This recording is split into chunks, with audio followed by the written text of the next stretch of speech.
Good afternoon and welcome to Parashat Beshalach. Yesterday, Boris Johnson's future hanged in the balance after his so-called apology failed, I think, to contain the crisis. And he may have starved off a call for a no-confidence vote from his MPs, but the question is, has he really done enough to convince us, the public, that he is a leader, that he is a politician who deserves our votes?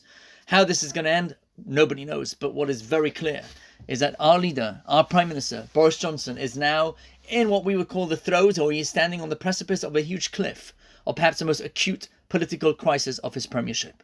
Now, whether he lied or whether his apology was not sincere, at the end of the day, everyone is going to be discussing this, and we have to wait for the report to find out what happens.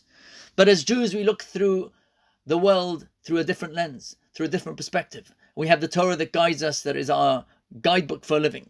And if we look in the Torah itself, we find an incredible concept of what it means to be a leader. If we go back to that opening section of Parashat Vayigash, where we have two brothers, Yosef and Yehuda, Joseph and Yehuda, who are at almost war, when Yosef tells Yehuda that his younger brother Benjamin has to stay with him as a slave, Yehuda steps forward and said, if that happens, our father, not knowing that it was Yosef's father as well, our father is going to go down into his grave. He will be completely broken. He will not be able to deal with the news. He will have anguish and suffering and pain. He's already lost one child, and he steps up almost to wage war. Yosef cracks, reveals himself to his brothers. But what's interesting is that from both these brothers, Yehuda and Yosef, kingship arrives in the Jewish people. Rachel's descendants, Rachel being the mother of Yosef, Rachel's descendants are always first. Yosef comes always before Yehuda. If you go down in the generations, Shaul, who came from this lineage, he comes, King Saul, the first king of the Jewish world, comes before David HaMelech, King David. Mashiach, the son of Yosef, will come onto the scene before Mashiach, the son of David. But they, in fact, are illustrating two distinct models of leadership, and one of them is not always the correct model. Rabbi Lamb says the distinction between the two is one word. One word that almost sounds the same, but it depends how you pronounce it, because there's one letter difference. Yosef, he explains, was a ro'eh. Ro'eh from the word ra'ah in Hebrew, which means to see, that Yosef was a visionary. Yehuda, on the other hand, was a ro'eh, which means that he was a shepherd.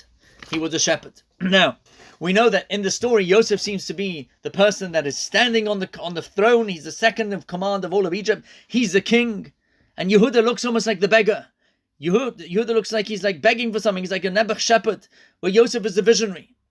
But the Jewish model of leadership is not just about charisma. It's not just about being grand. It's about something else. It's about caring. At the heart of what it means to be a Jewish leader is to make sure, like a shepherd, that every single sheep is taken care of. To be betoch ami yoshevet, to be amongst the people. If you go down in the generations, we find that King Saul was much more striking than David HaMelech was. David HaMelech was the smallest of the son. Bnei HaKatan, he was the smallest one. But somehow, the Davidic kingship of the Davidic line remains for all eternity. Shaul does one mistake, and it's all fallen apart. Yosef does one mistake, but he does tshuva and he repents.